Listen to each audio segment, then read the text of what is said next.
In order to escape my father's plan to marry me off to an old alpha, short and fat chief, I disguised myself as a man and infiltrated the all-male alpha academy, but I didn't expect that my roommates were the three most popular alphas at the academy. They couldn't accept an unfamiliar pup invading their territory, so they launched a series of ruthless pranks against me. First day at Alpha Academy. After receiving my schedule, I started looking for my dorm, but the maze-like hallways and identical doors left me hopelessly lost. As I walked, a door suddenly swung open in front of me. Out stepped a tall boy with black hair, icy blue eyes, and a smug grin. I stumbled backward and fell to the ground, scattering my belongings everywhere. What happened? The boy raised an eyebrow. Who are you? Still on the floor, I scrambled to gather my things. Sorry, I'm just trying to find my dorm. And then, before I could finish, another boy appeared behind the first. He had golden hair, golden eyes, and a mocking smile. What's this, Axel? A lost little pup, he said. Axel crouched slightly to look at me, his smirk turning into a cocky smirk. Looks like it, Cashin. Did you get lost on your way to preschool, little guy? I didn't even get a chance to answer before a third boy entered the scene. He was taller than both of them, with jet black hair and a presence that was both commanding and intense. His sharp gaze fell on me.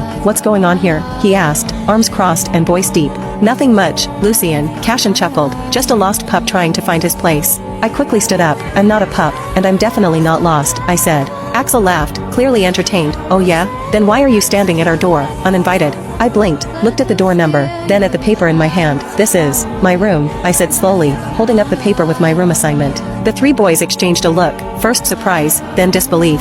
No way, they didn't stick someone like you with us, Cashin said, snatching the paper from my hand. Well, looks like they did, this'll be fun. Lucien stroked his chin, still eyeing me intently. You're lucky you're from Silver Fawn. If you were from any other clan, I'd have kicked you out already. My stomach twisted. Great, day one and I've already made enemies. I stood in the middle of the dorm room, doing my best not to stare too long at my three new alpha roommates. Each one had an overwhelming presence. Axel stood like a leader, hands on hips, watching me closely. Cashin wore a fox-like grin, clearly enjoying my discomfort. Lucien was the quietest, but probably the most dangerous. He simply stared at me like he could see right through me. The silence was suffocating. I tried to play it cool and looked around for the bed assigned to me, but my inner wolf wasn't helping. Don't panic. They're just three ego-packed, drop-dead gorgeous alpha boys, totally manageable. I muttered without thinking. Well, I guess I'll just have to adjust. I forgot to lower my voice. The effect was instant. Axel raised an eyebrow, Cashin burst out laughing, and Lucien, who had been on his way out, paused and turned slowly. Hey, shorty, Axel said with a grin, not done growing yet?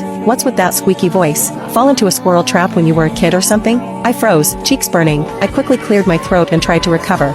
I've had a cold, still recovering. Cashin leaned in closer, his grin widening. A cold, huh? Sure it didn't cause permanent damage? Because that voice. Enough, Lucien cut in firmly from the doorway. We've got better things to do than mess with a newbie. And by the way, he pointed at me threateningly. Don't take the bottom bunk, that's mine. If you do, I'll kill you. I swallowed hard, got